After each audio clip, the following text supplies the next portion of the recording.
নিষিদ্ধ জাল দিয়ে চলন বিল থেকে ধরা হচ্ছে পোনা মাছ। সরকারি নিষেধাজ্ঞা অমান্য করেই প্রকাশ্যে এ কাজ করছেন মৎস্যজীবীরা।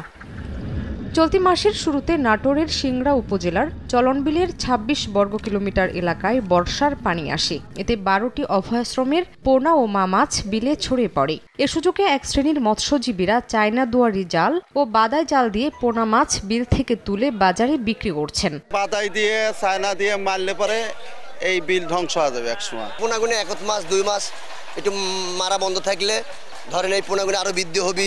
আড়তদারদের দাবি নিষেধ করা হলেও মানছেন না জেলেরা। ছোট মাছ আনতে নিষেধ করি, তারপরে এনারা মানা শুনে না। আমাদের এক মাছ মারার উপরেই নির্ভরশীল, আমাদের মাছ মারা ছাড়া কোনো ব্যবসা নাই। নগদের কাছে সব গ্রাহকই প্রিয়, তাই তো সারা দেশে ক্যাশ আউট চার্জ সবচেয়ে কম।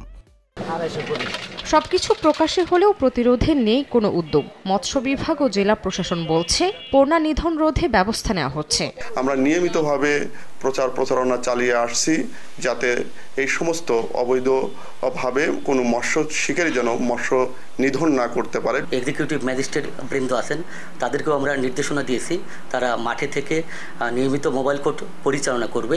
মৎস্য ব্যবসায়ীদের তথ্য মতে সিংড়া উপজেলার ৮টি পাইকারি বাজারে দৈনিক ৩০ থেকে ৪০ মণ পোনা মাছ বিক্রি হয়। সময় সংবাদ, নাটোর।